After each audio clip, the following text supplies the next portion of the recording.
BetMGM, everyone gets a welcome offer. So whether you're courtside trying to hit the over or up here trying to hit the under, or hitting that win with your crew. Oh, yeah, see, defense. All way up here with a same-game parlay. Yeah! BetMGM's got your back. Get your welcome offer and play with the sportsbook born in Vegas. Oh, this easy. Really? Get up to a $1,500 new customer offer and bonus bets when you sign up now. BetMGM. Download and bet today. Yo, what's up, basketball fans? Your boy, KG here. It's that time of the year. Basketball is back. I'm so pumped to be rolling with the king of sportsbooks, BetMGM, for the 224 NBA season. With every shot counts, and the stakes are very high, sky high. You know what time it is. Time to seize the moment with BetMGM. They're bringing the heat with their latest offer made exclusively for the Hoop fans. Sign up for your account using code KG1500. Yes, KG1500. Then lay down your first bet. If it doesn't fall your way, no worries. BetMGM got you covered up to $1,500 back in bonus bets. We're talking about the NBA here. This is where legends are made, and the heart of basketball beats the loudest. With BetMGM, you're not just watching the action, you're part of it. So gear up, get hyped, and jump right into the 224 NBA season with KG Certified and BetMGM, the king of sportsbook. Let's go. You can still dunk. Hell no. You know what's crazy? I ain't even tried to dunk. Shit. I haven't dunked in a long time. Go ahead, bro. Don't orangutan all shit, you know what I'm saying? Okay, cool. Yeah. All right, that's enough, man. Right. Come sit your ass down before you break something. Right, man. Tear your shit up. Look, nigga always want to come in and tear your shit up. You know what I'm saying? Right, man. Oh, thank you for coming through, man. Real shit, man. Oh, right. Hey, man. listen, all your black friends come over your house. As soon as they see that you got a gorilla, they want to gorilla the shit. So that's where you wanted to go, right? But I ain't dunking hard. Nah, that's right, because I had to give you that before you went into it. I wasn't going to pull on the rim. I'm glad you wasn't, you know what I'm saying? Oh, yeah, you got to sign the wall, bro. No, yeah, we got a man. You got to sign the fucking wall. Got to hit the wall. I saw Doc and Rondo wedding. Oh, yeah, in Italy? Yeah, I went out there for their wedding. Yeah, I was gonna come to that shit, man, and I don't even know what happened, but man, that shit looked crazy up there, you know what I'm saying? Yeah, I loved it. It's still like you can play about 2 more years. I don't know about your knees. You probably can shoot, though. I can shoot, I can run. It's the league. You know, probably if I asked you why you ain't in the league or whatever. You know I ain't in the league. I'm finna ask you. I don't know why I'm not in the league. Are we ready, church? Because we going. Let me get some waters, man. Give us some waters and shit, man. Yeah, man, we going, shit. Man, first off, thank you to the show, man. Thanks for you know what I'm saying, me, Lord? man. What I love about this is that only you and I could have done this. Nobody else. Nobody else could have brought this together, so I appreciate you coming through. I know you probably ain't on no sleep. You've been It's all good. As soon as I woke up today, I'm good, man. I got another day to live. That's what's up. I'm gonna bring all the energy. I gotta ask you, bro. You fresh off Dancing with the Stars. Congratulations on that, man. Thank you. Went deep in that, man. Talk about how that all started. It started actually 3 years ago. I've been trying to get on Dancing with the Stars. Oh, word? And 1 year it was basketball. Then the next year was a case that came up that everybody made go crazy, and then the case got dismissed. Never happened. People made up a whole story. Wow. And I lost out on the whole year of my life, but it was perfect because this was the year that I needed to be on Dancing with the Stars. And I hit, the lady name was Dina Katz. She's like a talent manager. Okay. And I asked her, could I get on the show? And she said, I'm gonna make heaven and earth move to try to get you on the show this year. Hold on. You called her? You got her information and you hit her? I hit her directly and I asked her about getting on the show. And when I got on the show, man, it was the best decision that I've made, this year for my life. It's helped me in so many areas. Just outside of dance, it's helped me, So I'm very grateful for my time on the show. Oh, man, that's dope, man. A lot of people don't know this, but I always used to see you before the games dancing and shit. And I used to look like, man, that nigga ain't ready to play that. That nigga out there dancing. That's how I got loose. I didn't know that, but I'm up here like, yeah, I'm finna bust this nigga ass. This nigga out here dancing. This ain't no nigga finna be out here dancing on me, goddamn. I'm dancing and darking. He out here, and I hate it. Yo, I'm a South Carolinian, so I'm right beside Georgia. I'm like, damn, all these land niggas keep bringing the stuff together. So that used to drive me crazy, but yeah, you was definitely ready to play. You know what I'm saying? Bro, I see you in Taiwan. Yeah. Bro, take me through that. You go to Taiwan? So when I first got into the league at 18, I went to Taiwan for like a basketball type thing. Okay. And I said if I ever had a chance to come back and play there, I would come play. So it was that impressionable to you? It was. Wow. It was. And it wasn't just playing basketball there, it was just the people, being around good energy. Gotcha. Just learning so much from a different culture. It was very intriguing at 18, which started me on this path of wanting to travel and see every part of the world, you know. So that's how I ended up going back to Taiwan. Nobody knew where I was going. People were saying, why are you going to a third world country? I'm like, Taiwan is not a third world country. What are you talking about? But people who didn't know anything about Taiwan, they just assumed that it was a crazy place. And I'm like, man, you know what? This would be a great time for me to get away, separate myself from everyone. And, you know, so on a spiritual level, I got a chance to grow because I'm away from any and everything, and I'm learning more about myself. And I'm learning about different family values and culture from the people in Taiwan. That's the safest I ever felt in my life. I never felt like harmed in life, but being there, like everything, my spirit, my mind felt safe because I was just away from anything that could contaminate it, I felt. So being there for 8 months, I felt like it raised my vibration, you know? So I'm always thankful for my time in Taiwan. Basketball was great. It looked great. Oh, man. The first game we played out there, we sold out this arena that had never been sold out since Michael Jackson came. Damn. It was the only person. So it blew my mind, just the fact that they just wanted to see me come and just have fun and just smile. They didn't care if I scored 1 point. Wow. They didn't care if I dunked the ball. They just wanted me to get out there and have fun. And so it really brought some life back into me. And I was like, man, I love the NBA. I love what I did, but I don't necessarily have to go back and play. I'm very content with what's going on in my life. I was watching you, and you know, I've always known you to be a power player. When you went over there, I don't know, because you know, obviously you're getting older and stuff. Things change. You want to take that bulk of pounding on the body, but also the game is changing into pace. The three ball is active. I actually saw you go into a finesse game where you was facing up. Bro, I saw you with a fucking jump. I was like, man, this nigga shooting jumpers.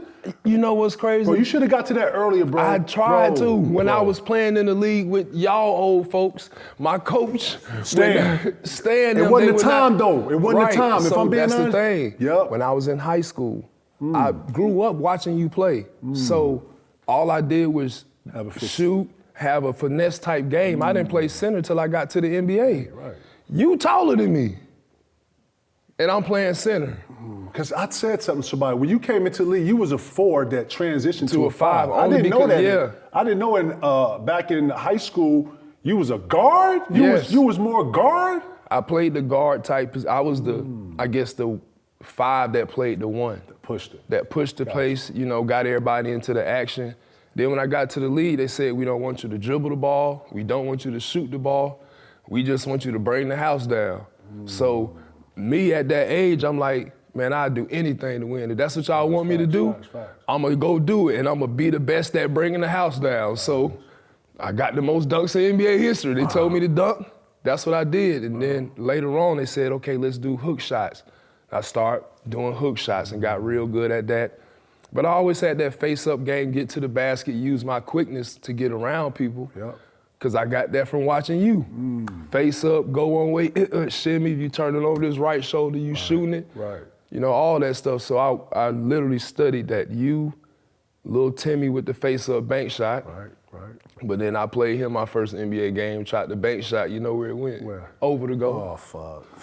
Yeah. You super, you know what I'm saying? I wasn't that big yet. You weren't worse. Was you working on your finesse game? I was working on all that, but they told me they only wanted me to bring up the house, bring down the house. So I said, you know what? I got to be bigger and stronger than everybody else. Let me get in the weight room. And it worked for you too, bro. I ain't gonna front. I don't know if I wanted to see you finesse versus what I seen you being power.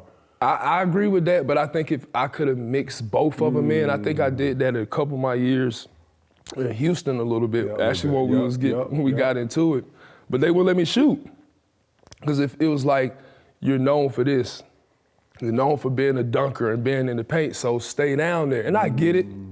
If I'm a coach and I'm trying to win, why I'm gonna have my most dominant players shooting threes? Right. But I'm like, I want to develop and grow like these other players, but I'm seeing that ain't in my cards. You know what I'm saying? So when I went to Taiwan, the coach was just like, here's the basketball. Go play. Go hoop. Oh, wow. And shoot, I was just like, man, I'm finna play point guard because our point guards act like they didn't want to dribble.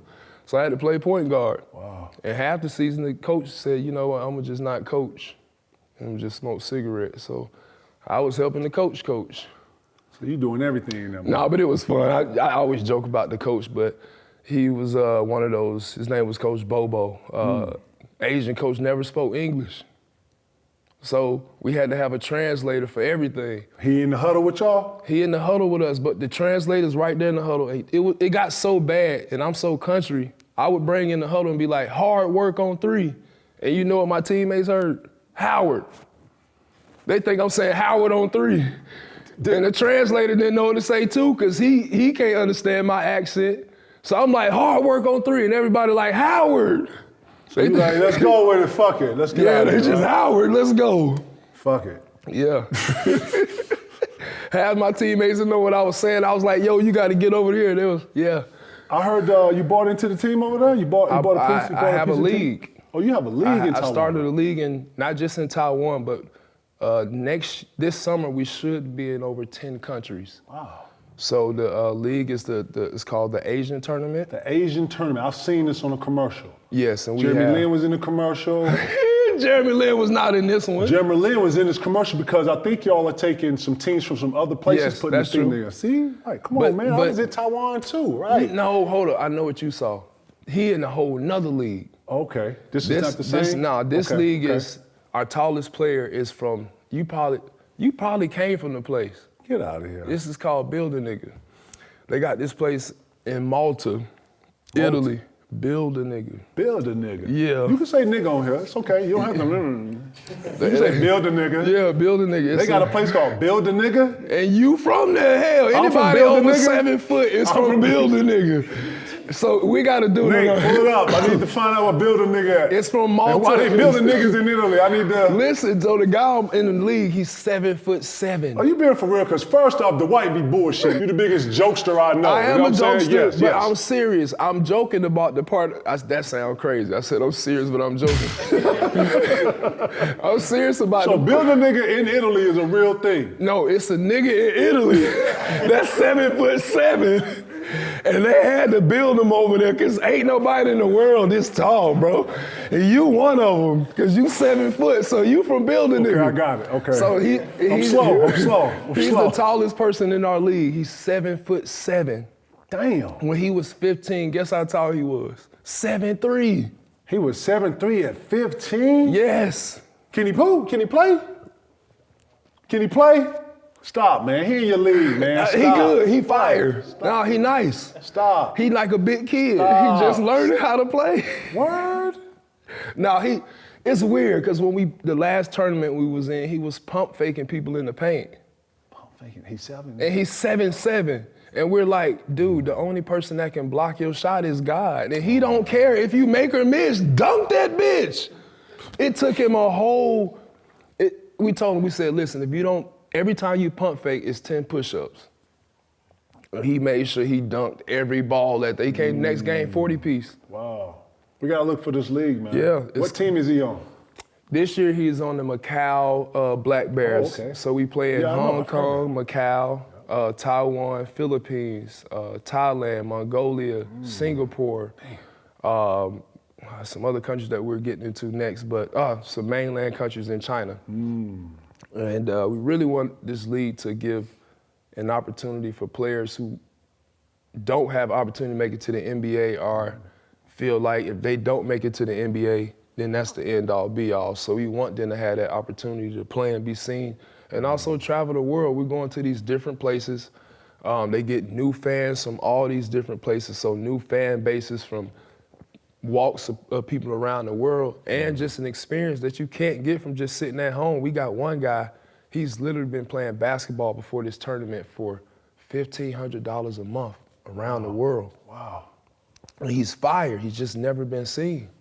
So by giving him this opportunity, now he's been able to get picked up by teams that can pay him a good enough salary. He can get, you know, some more for him and his family. So the biggest thing is the world is so big, man, and we want to provide as much opportunities as we can for everyone. And when I travel, I'm going to come back and express what I've learned and what I've seen from just my travels, so people can see that it's bigger than themselves and there's more to the world than just a little box that they think they live in. It's real. I'm sitting here listening to you talk about the 7'7" kid and his development. Mm-hmm. When you was younger, man, I always hear about you, Josh, and y'all had one more guy. Randolph. Yeah, Randolph. Mm-hmm. Always hear about you guys growing up together. Talk about who in your early days helped develop you into the guy that got you to the draft. You know, it's a whole system, and it's not just one person, and it's a whole thing that, you know, collectively goes into helping us develop. It's How helped crazy. you develop when you was young? It's crazy. I sat down with my dad when I was 10 years old. I had just got back from this AAU tournament, and I said, Dad, I can make it to the NBA. I know it. I just left this camp, and I know I'm better than every person that I just seen play. I'm going to the NBA. 10 years old. At 10 years old, my dad said, if you believe that, you got to sacrifice everything. Sacrifice it, God is going to bless you. I said, what does that mean? Friends, going out, partying, having fun, all has to be the energy for where you're trying to get to. You got to prepare for it. So what I did after that was I prepared myself for what was ahead. I knew that I was going to have to play against older guys that were stronger, smarter at the time, faster, all those different things. So I started early. 4 a.m. I was going to the track, running so I could stay in shape. Then I'd go to the weight room. I was skinny, but I was trying to get, you know, strong. Then I would go to the court. Then after that, I would go to school. And I kept that up. By yourself? By myself. So your pops gave you this script and you just went. No coaches, no nothing. This is The all by only yourself. coach I had was the one who met us at the track. Okay. And my dad was a coach too, so they tried to help run Gotcha. to keep me in shape. And then after that, I did my own. I just held myself accountable. I wrote a list of goals and I put on top of my bed, and I was gonna be the #1 pick in the draft, 2004 draft when I got out of high school. That was my first goal. And every goal that I written down, I made sure I accomplished it, and I looked at it every day, and that was it. Wow. Did you carry that into the league? When you got to the league, was it a yes. whole new list of things that you wanted? And every year, be the best rebounder, be the best blocker, get my team to the finals. Some goals may have not happened, but I tried to do my part to make sure that they happen. And I still do it now, write all my goals down, put it in my phone, put it on my vision board. It's not gonna stop. Talk about how much Stan Van Gundy and your progression and all that, and your development. Talk about Stan a little bit, because I actually thought y'all was perfect for each other. I Stan agree. had Shaq early, so when he saw you, he probably saw like this whole new, like what could be, and that's how you look too, bro. You know what I'm saying? Talk about your relationship a little bit. I think that people kind of got it twisted at the end because of what happened. Yeah, Indians is always gonna be like that. Yeah, it's too. not always good, but my time with Stan was amazing. He had so much faith and trust in me, and he didn't care about nothing but how I was on the court. He wasn't worried about me smiling and joking before the game. He knew that was how I got ready, so he never judged me for it. And he was on me every day. I didn't take a day off of practice. I didn't take a game off. And he expected greatness from me, and he pushed me to be my best, and he didn't have to say too much about it. He just, when he did have to talk to me, it was like, all right, now you might be slacking. I need you to pick it up. But other than that, I always wanted to make sure I gave him and the team and the city 200%. It wasn't a game where I was like, I'm finna go out here and slouch. It didn't matter who we was playing, And it's truthfully, I got that mentality from watching you. Growing up, watching how you played, how you was no nonsense on the court. And that's what made me go out there and be, want to be that dog, like I'm mad and crazy out there on the court. But then off the court, I'm chilling and I'm cool And I got my swag up, you know what I'm saying? So that was kind of like how I was. And then so when I got to the league, I just became this big shouldered, little head basketball player. I had to go back and look at you and Shaq's matchups. I used to love watching you play Yao. You should love watching you play Andrew Bynum. I used to love watching you and Chris Bosh, you and Stoudemire. Me and Chris Bosh used to go at it. Who other than, because every time we played it was always electric, who are some of your other, I won't call them nemesis, but foes that actually made you go to another level? I never got to see you and Cousins. I never got to see you and Me and Cousins Embiid. played it. All of us played, but I think Embiid was when I got older. Yeah, He was a little bit I'm too talking about late. when you know what I'm saying? When I was in my shit. Yeah, and man, it was counting. It was Yao. I can go through it, man. Me and Yao. But Tumbo, see, the thing was, Theo, all these shot blocking ass motherfuckers. I used to see you just like, God damn, that's not saw you. I felt like I wasn't, like I'm playing against them, but the guys that I'm looking at are the ones that's in the rafters, the ones that's already up there. Like, I'm imagining playing them when I'm playing Theo Ratliff. Like, I gotta go at Kareem. This is Shaq right here who I'm going against. This young Shaq, I gotta kill this person. So it's not the person that's in front of me that I'm playing against. It's them boys, cause them the ones that laid it down. That's up there for a reason. Them the ones. So that's my whole mentality. Like, I know that's the guy in front of me, but I'm trying to get up there. He in the way. I used to love to watch you and Yao go at it. Yeah, I was tough. 7'5", big head ass. Turn around. Yeah. All the way up here. I dunked on him once. Now after that, he said, I retire. What's the one guy that used to always give you problems and didn't nobody know it? But Rasheed Wallace. Rasheed Wallace. Because he was strong, he could shoot threes, he could post up, and he talked shit, and he played good defense. Antonio McDyess. Yes, no. Who else? Kendrick. Perkins? You and Perk used to go at it? Yeah, you and Perk used to piss me off because they used to just let him do anything in the paint. I'm like, this has to be a foul. We used to watch film. I was like, damn, Perk, look how. He's like, yeah, they let it go. They let everything go. I'm like, that's why they push the narrative, though. They want the narratives for us to be into it so that the certain level and quality of play can be up here. But I used to tell Perk this. I said, Perk, whatever you do it in the first. Because if you do it in the first, they're not going to call in the fourth. Yeah, you know? And we get to the fourth, and he started all, I said, dog, you didn't do it in the first. Do you remember when we was playing, and I kept putting my hand I hated that. Niggas didn't know what you was doing. That was the norm. So every time you tried to move, I put my hand on your hip and out on your side, and I kept squeezing. Ref, you don't say this shit. I was loading up on purpose so they would see it, and they didn't call that. And then you was like, what, I'm just touching, I'm just putting my hand, I can't touch the motherfucker. There's a lot of shit out here, y'all, that y'all watching. Y'all don't even know what y'all watching. Stuff, yeah. I think about all that shit, man. I remember me and Antoine Walker got into it like that. I did the same thing to him. And then he tried to do it to me, and bow! Ooh, I hit him on the forearm. He said, ref, you ain't see that? Y'all was finna get into it? Nah, it was over with after that. I had to get him back. You know it'd be some, you know how I go down in the trenches. I got it. Well, you watch today's game, man. What's your feeling on today's game when you watch it? Because you've been in it. You played in this era. You played, like, I didn't get to play in this era. I don't know. It's weird. It's like I feel like they care, but they don't care. I heard the locker rooms are very different. Explain that. Explain how different the locker rooms are. Well, I can't see the last couple of teams, so when I was in Philly, it was a mix between old and young. But you was in it, though. So yeah, you got the hybrid of... I'm bringing the energy every day, so, for me, I'm trying to come in and bring the good vibes, positive energy. I got the speaker going, I'm bringing the incense.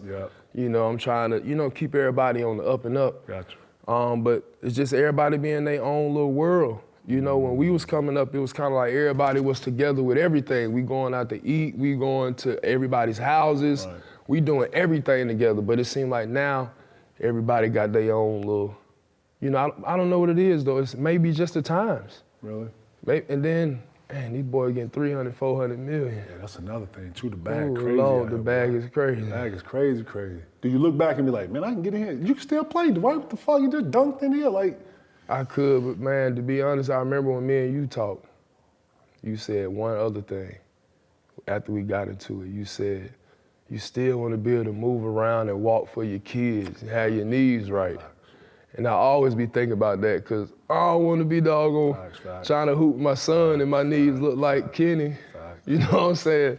No offense, Kenny, I love you, dog. I got you. That's real talk, though. So, like, I done dedicated so much of my life. I'm 38 now, I'll be 39. I done dedicated most of my whole life to basketball. So it's like my kids, I want to give them that same energy, you know, so they can become something great. It don't even have to be basketball, whatever it is. I want to make sure I pull that greatness out of them. And sometimes you gotta really be there. You gotta be there firm all the time until it finally click, you know what I'm saying? So it take a little minute, and I realized that we dealing with so much that we ain't have to deal with coming up. There's so much going on that, you know, the kids have to handle at school, you know, on the social media tip, all that stuff. So it's like, yeah, Pops want to be there so he can protect you from the unseen and the seen world. I see you running heels with them. I see you racing them. Yeah. I see you blowing them out. I see you making them. Come on. Train. Yeah, the Bible say train up a child. It don't say raise your kids. It say train up a child in the way that they should go, because it's a real world out here. And I feel like our job is to really train them for the world. We're not here just to babysit them and be cool with them, be their friend. We can do that after they had their kids and all that stuff. But while we training them up, we got to train them for every aspect, physically, mentally, and spiritually, because once they get out there, the wolves coming. Yeah. So if they ain't ready, you know, it's gonna be on us. So I feel like that's my duty. That's my job to do that. That's real. That's real. Switching it up for a minute, man. I'm sitting back watching Embiid come back. Right. I'm watching Towns look better. Looks a lot more aggressive in New York. Right. They need to be more ultra aggressive. I think Embiid should take less minutes for a regular season so he can stay healthy. And bump him up in the playoffs? Yeah, up it up and ramp it up, getting up to later on in the, but don't use so much energy now. Like, I feel like he's been trying to chase something, this MVP or the best player in the league right now for the regular, for what? He too big. He can get all that in less minutes and still, he can be still as more effective in less minutes, playing harder and more aggressive in less minutes, instead of playing a longer period of time and still trying to be aggressive but then take moments off. You never took no time off on the court. Right. You was in a full sweat before the game started. Right. So if I'm Embiid, if you wanna be the most dominant, right now he need to show that in the playoffs. He's been the most dominant in the regular season, but they've only got to the second round? Right. You gotta get him there. When you process. Yeah. Let me ask you this. When I'm watching the league, man, why are so many guys hurt, bro? In your estimation, you've been in it. Why are so many guys hurt? Before you answer that, is it true that there is no practice? You're not practicing? Somebody said you get a shooting time, you show up, you do a walkthrough? It's not a lot of practice. So I think people are losing. Like, the reason why we practice so much, people thought it was counterproductive, but it kept our bodies in shape. It kept us there. Sharp, bro. Yeah. You sharp as shit. You know what I'm saying? Yeah. So now when you're not playing every day or practicing every day, you come in, you just getting shots, you're getting your vitamins in. So that means you're doing your one-on-one drills and all that stuff. You're getting your workout stuff. But now the whole team is not building energy. Right. You know what I'm saying? It's just you doing your own thing, then y'all getting on the court. You might have 35 minutes in practice where y'all playing and stuff, but when we played, what was we doing? Practicing hard. It's like a game. Why? So when you got to the game, it was easy. Now when you got to the game, it's like, when I was in Orlando, the other bigs, we practiced so hard against each other. By the time we got to the game, I didn't see nobody on the other team. Because Marcin was giving me my hardest competition in practice, and I'm making sure he's doing it every single day. But now, I don't know if it's the same type of energy. And I think that's what's causing it to be what it is. I don't think people see the same type of intensity from everybody. Like if I'm Embiid, it's no way I'm not dunking on everybody. Relax. If I'm Wemby, it's no way I'm not dunking on everybody, every play until somebody stop it. I'm 7'5". Who's gonna stop me? But it's something says about this 3-ball that everybody's in love with. Bump the 3-ball. Nah, the 3-ball's the new girlfriend. Okay. The 3-ball's the new bad chick, yo. Everybody want a bad chick. Everybody want to show how they can. Oh, I want loyal. I want to get to that paint. That's 100%. That ain't gorgeous. That ain't cute, though. They don't have to be, but I'm it's trying to tell you, it's the view, firm. bro. I'm watching Wemby shoot a one-legged 3 the other night. Lola. And he cashed out. But at the same time, that's what I'm saying. He's 7'5". Just imagine if he put all his energy towards going to the basket every single Turning play. and shooting. Who's gonna stop him? Now they're getting teams in foul trouble. Now you can play your finesse game. After you done already beat everybody up for the first 2 quarters. Now the second half, they can't do nothing. They at your mercy. But don't come into the game, I'm shooting threes. He shot. Before halftime, he had like 6, 7 threes up. You know, normally that would be in the whole game. I'm only saying this to say that, where we going with it? And the pace of the game, hold on, what I'm saying with the pace of the game, it ain't no more, defense ain't locked in until we get to the playoffs. And True. Just, you know what I'm saying? So it's freedom of movement. So it's saying that it's preaching, it's pushing offense. You know, Dylan Brooks is the villain. Because the nigga play defense. You know what I'm saying? Yeah. Like, that's what I'm saying. It ain't a 100% game that we're featuring watching here. You feel what I'm saying? Like the offensive player has the advantage because it's the more glossier. Everybody wants to score. Everybody wants. But the first nigga who gets in the defensive stand, we hating him. Oh, he fouling all. Give me your take on today's game and how you seeing it. Are you happy with the pace? Do you want more defense implemented just for it to give it some competitive? It's hard to play defense with these boys, you know it. The moves that they got, the freedom of movement, the stuff that you can do now with the basketball, like, it's harder to play defense than how it was. You can't just remember how back then it was boxes and elbows. All right, so you stand at the elbow now and somebody gonna lace your ass up by the time you get to him out there. Right. So you can't do that. So what you playing now? So what you playing? You playing one step from the 3 now? And Yeah, ain't no so elbows? you gotta be closer up because I'm telling you, one pass, they lacing them up. It's gone. And then now, the floor's so spread out, people don't wanna lead shooters. And it's like a mix. It's like a bad brand of basketball, but it's something that we ain't never seen because we got everybody trying to be like Golden State now. Yep. But you don't have the greatest shooter on your team. Or Klay Thompson, or, you know what I mean? Yep. So everybody trying this one style because it worked for one team. And I think it's changing back, you know. Teams is seeing that they gotta have somebody that's gonna bring some force every night. I look at Cleveland. I think they got a shot this year because they got Donovan who really, really want to win. Then they got the 2 young bulls that play the 4 and 5, Mobley and Allen. Allen all he do is read Harry Potter books and block shots. So you ain't got to worry about him. What? Yeah, all he do is read Harry Potter books and block shots. So you know he good. He just gonna work on his game, go get in the car and read. I fuck with him though. I like that. That's what I'm saying. That's what's up. And then Mobley, he young, you know, he into it, but he like you. He a young you. He got the bounce, he can shoot threes, he can get to the basket. Either hand, he going in to dunk it.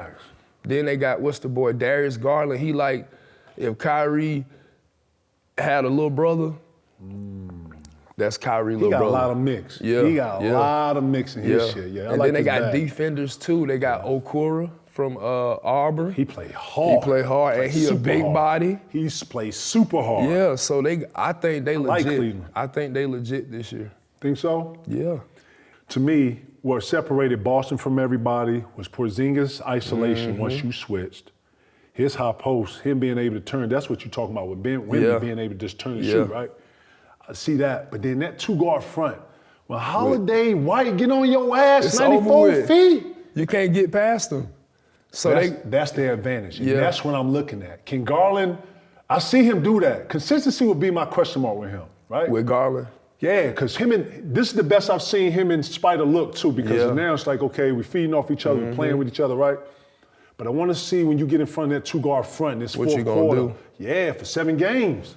Yeah. You know what I'm saying? Like that's what's gonna determine is the 4 and 5 position, and whoever the 6th man is, because you know what Jason and Jalen gonna give you. Yep.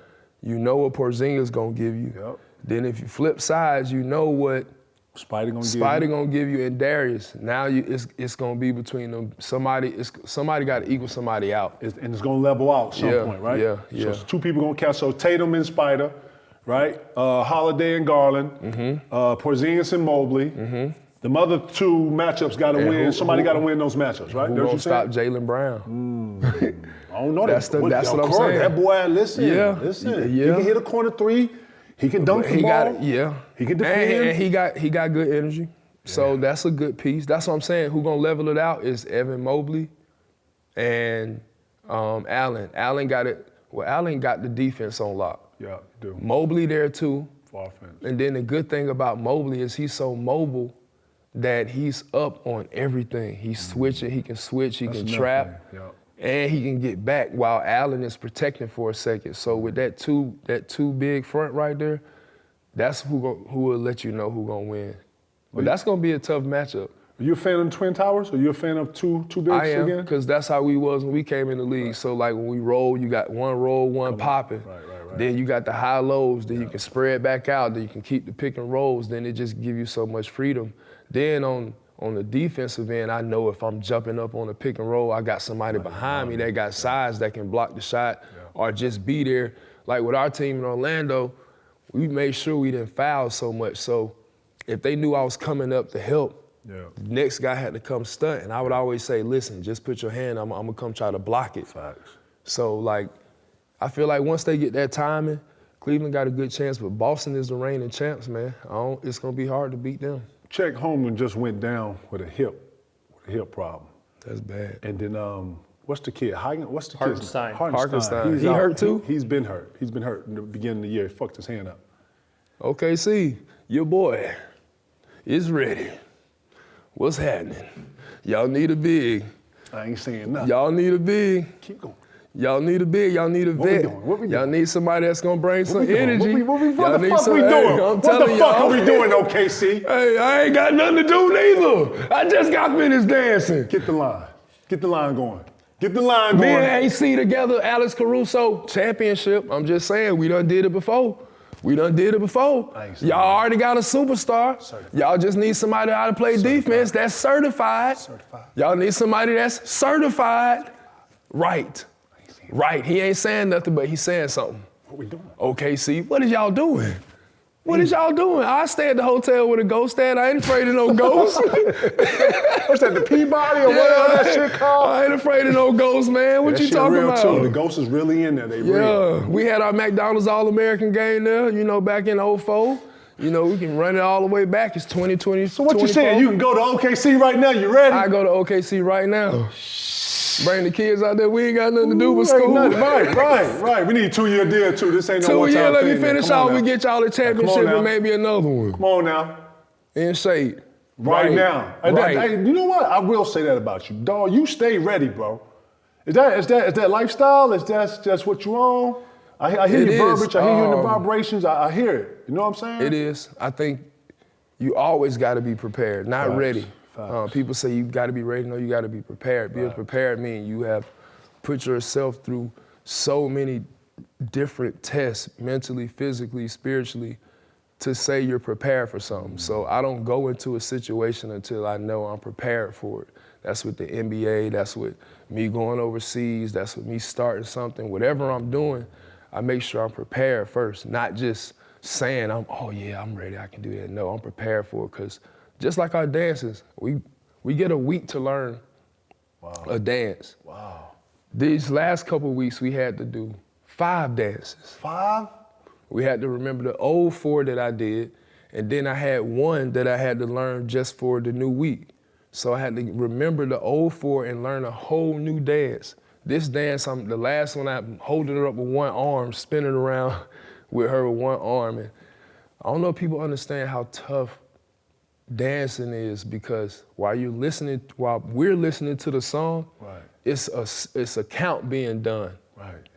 So every time it's a count, I have to be on that step. 1, 2, I 3, thought you were 4, going to say, 5, people 6. don't know how hard it is to spin a woman on one hand. I thought you was going to say that, but yeah, go ahead. Well, that part wasn't hard. The part about that was hard. We're not sponsoring motherfuckers on it. Go ahead, finish, go ahead. Yeah. The hard part about holding somebody up is counting. It's counting to the song while I'm doing it. So I gotta do 2 8 counts while I'm holding somebody up and then dancing at the same time, so. It's not a real conversation, guys, just follow it, it's all right. Most people at home like, do you hear yourself, Dwight? You got somebody there, you counting, you gotta be on the key. Yeah. Damn. So it's really difficult, but like I feel like there's so many things that have prepared me for moments like that. I did a show last year, and I think you'll be good at it. It's called Special Forces. Oh, I saw you on that shit, dog. I got set on fire, tear gas. You went over the thing, yeah. And stuff like that, you know, I feel like it's a great mental and physical and spiritual test to go through. And I know people might be like, man, that's extreme as hell, you crazy as hell, but I feel like every one of us who've made it, even to the NBA, are been successful, we've had to have this type of delusion, you know, craziness about ourselves. And not saying we crazy like, gotta run through the wall, but we crazy about what we want to accomplish. We delusional about getting to the top no matter what it is. So, you know, that's just always been my mindset. To me, what I'm watching Joker do in our league at 29, I think he had 16, I think he had 11 assists. He's leading the league in rebounding and assists. Craziest thing we've ever seen. The last person I've seen have him under control was you. Not only agile enough to slide, not only agile and IQ enough to anticipate. I'm talking about little small thing intangibles. I see you rip the ball from me when everybody letting him sitting up here and just pick apart. Yeah, so you got up, and you slid with him. When he spun, you was all contest. He didn't get the fouls on you. You don't jump high. I watched the matchup. Then I heard you speak on it. Like almost like you ain't got the answer, but yeah, I got an answer. Then I heard you, and this when you start tapping into the chaotic, and this is where I start seeing, this is where you're a superhero. Because when you go to sleep thinking about something and you wake up thinking about something, I already know you're on the journey of manifestation and what you're about to do with this boy. What was your manifestation and what you wanted? Is it what we saw? Is that what you was manifesting? You was trying to shut him down? You was trying to, you sending the message to him? Everything was a message. Every little thing. And it wasn't just like I was trying to be boisterous with it or like talk shit in a way, but it was like you was annoying. You was annoying him. I wanted him to see that every time he looked up, I was right there. Like even, you know, in the bubble, all of us had our own meal rooms. I went to his meal room while he was in there just to peek my head in there and say what's up to everybody. Even after the games, just so I could like, yeah, I'm here. You know what I'm saying? Yeah. You're poking the bear a little bit though. Yeah, I'm here. I know. On purpose? Yeah, on purpose. You know, let them know like, I'm here, like wherever you want to go, I'm gonna be right there. As soon as you step into the game, as soon as the coach look your way to bring you back, I'm gonna be like this. And coach gonna tell me the same thing. Anytime you about to tie your shoe, I'm gonna be right there to tie your shoe.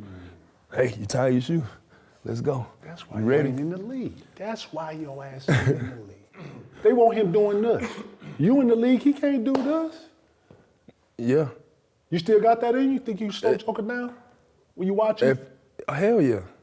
And there's no doubt in my mind. And it is not that he's a bad player. Like people think I be hating on him or, you know. You saying it how you saying it. And you're a master of your craft. Let's like keep that I play defense. Nah, so bro, like I'm not tripping on him. Like I think he is an amazing, awesome player. The stuff he's doing on the court is crazy. I just feel like you gotta have somebody that's gonna match that energy. And if I'm out there, everything he's doing, I'm gonna match it. If I'm getting the ball, I'm gonna dunk just as hard as he getting the assist. He ain't finna get all them rebounds on me. You know what I'm saying? I'm going at it a whole nother level because I only got one thing. That's my job out there would be solely him. What we want you to make sure the Joker don't get off tonight. Yeah, they probably, if the refs allow me to play, because you've been out there and you've seen how they've not allowed me to hoop. Yep. But if they'd allow me to hoop like they allow him to hoop, I bet you he won't have the numbers on me. Freedom of movement has changed the concept of how you even guard a guy. Yeah. Especially a guy who's non-athletic.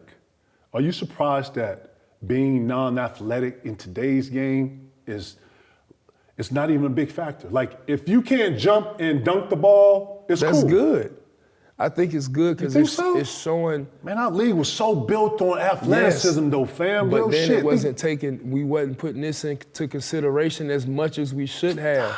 Dwight, you're 17. You get to 25. 17 to 25, we both playing grown men, we both playing strong, gangster, thuggish niggas that didn't make it right. Man, I wasn't thinking against these niggas, or if I thought it was a quick set, you feel me? I had to always think, when I'm playing, like, when I first got into the league, my coach made me, I had a little notebook, and I had to write down after I played you, like a little Tim, consensus, like what y'all did, and I had to memorize it.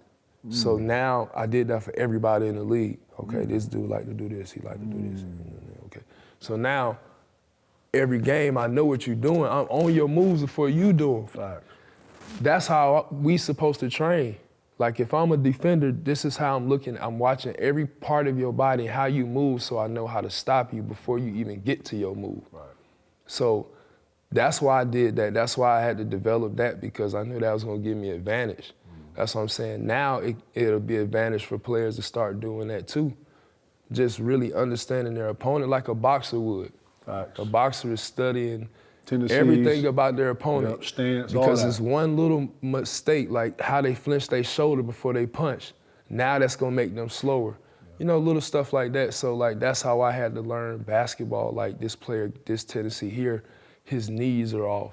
Like, even down to the science, or the whatever you want to call science it. of his knee. The science of somebody's body. Yep. I'm looking at the body composition to see how they moving and how I can play defense, how I could take some pressure off them while I'm doing certain moves so I can get to the basket and finish. So it's always more than just it's the physical side. I'm looking at the whole spiritual side. I'm playing a game in my head. I'm doing moves in my head before I'm actually playing them outside. You have moves for certain guys? Yeah. I actually watched an edit tape, and I hate that I watched it. You did nothing in the edit when I played you. And you was a 4. We was in Minnesota. You know exactly what game. This is probably one of the best games I've seen you play against me. 22. You know, I think you know you exactly gave me what the I'm jersey. talking about. Look, you didn't do nothing that was on the edit. Everything you did, you went through a nigga cavity, you know, rebound with the back, Dog, when I played you, you gave me shoulder fakes. Nigga, Lord, after we played, you know exactly what I'm talking about. Everybody here probably like, what they talking about? We played a time in Minnesota, and you killed me, Lord. I give it to you. Respect. Yeah, that's when y'all had respect. Pekovic too. Yeah, please. Yeah. What? Rasho. Who? Was the No. Go back. Go back. No. This before that. You're young. I think this may be your first. This may be our first time play by Sandy. And you gave me the jersey. Yeah, I gave you a jersey. It had to be the first or second time I saw you, Lord, because we was in Minnesota and you cooked. You cooked. And I'm gonna tell you what fucked me up. I watched the edit and you did nothing in the edit. So that made me think like, man, and then I watched the next 5 games and you went back to the edit. And I was like, yo, and I don't even know if you was conscious because you're playing Chicago, New York. You know, you got Kevin and I, you know what I'm saying? So in that, dog, that's when I knew. When I told Perk, when I got to Boston, Perk and I was just on bullshit with Shaq, you, Yao, just any nigga that was, you know what I'm saying? First thing I told him, bro, what moves do we use on you? And he was like, what? I said, man, you ain't even up on it. Bro, we sat in a room for about a whole day and just watched on you. And I said, watch this. And we watched you play Ben Wallace. And you— Face up. You already know where I'm going. So when I went to him, he saw it. And that's where we actually gained some traction with trying to guard you with NW. But he had a better understanding. But take me through, how do you even, because I'm similar to you, certain guys, you know, bigger guys, whatever, but take me through your process and how you are coming up with moves, because guys are slower, some guys with finesse, you would do this. Take me through, if a guy's stronger, bigger than you, how you even going through having a certain moves for certain type of people? So the first thing I always try to do was set up my running hook to the middle. So I always catch it, face up, jab, try to get to my running hook to the middle. Jabbing baseline, coming middle? Yeah, gotcha. Jab, baseline, going middle, right hand hook, or if I got on the other block, I'm jabbing baseline, left hand hook. That was my startup move. Coming middle? Going either way, going middle to a hook shot. Okay, I got you. And so most guys were slow foot, but they were taller. So I mean, that's slower. That means you can rip and go. I could face up, and if they were slower, I could face up, rip and go. Then I could face up, jab and go. Then I could face up, jab, go to the middle, spin back and dunk. So now I done got them with 3 different moves, and now they don't know which move I'm doing. Doing this. Yeah, so now they trying to stop me from getting the ball in the post. Facts. Hey, Turk. That's worse. Turk, when you come down, as soon as you see him try to 3-quarter, I'm just spinning out. So now, after we do that, now what the player doing, he trying to stay back, so I won't get no spin out. Now I can duck him all the way in under the basket and catch him and go up. So I did have a game plan, and I had it for each guy. Like if I knew it was a real strong guy, I'm running. Fast, because I'm most running guys down. who strong ain't fast. They ain't fast, or if they strong like that, they conditioning not gonna be up to par because they too big. So now I'm gonna just run them to death. If it's somebody that is short, I'm getting to the pick and roll so I can catch a deep seal. And if it's somebody that got pretty good defense like Ben Wallace, the first time I'm gonna try him, I'm gonna go at his chest. I'm gonna try to hit him in the chest a couple times and see how he gonna play. How react to it? Yeah, and if he reacted real strong and physical, then the next time I'm gonna face up. And then I'm gonna go into the move so he can't be physical off rip. He gotta catch me on the move, but I'm so fast coming off the rip, by the time I hit him, it's too late for him to brace. And then I can go up and dunk that bitch. So I was always trying to, my first step, either way, or spin back. And then after that, I could do my fakes and go into my hook shot. You predetermined dunks, or it's spare the moment? Have you ever went into a hook and it was like, I'm finna shoot a hook, and then got there, I'm like, hold on, I'm finna dunk this motherfucker? Nah, every dunk was meant to be dunked. Oh, shit, okay. And every hook was meant, like every shot was, the intention was what the intent was behind it. Like if I was gonna dunk, I was gonna try to break that fucking rim every time, even if it was one hand, I'm trying to fucking throw the ball through the ground. That's how hard I was trying to dunk every time. So like when people in the game playing me, they like, God damn, I'm not getting in this nigga way when he dunked. Lord, your dunks and your blocks were the same. Yeah, I was trying to block hard as shit. Trying to put the shit in like fucking 400 seats, dog. We played y'all in Boston. I blocked Ray Allen's shot. I blocked this shot so hard. And then, niggas don't even know. I was telling the rep, he holding the backboard. Yo, look. Nigga cheating, yo.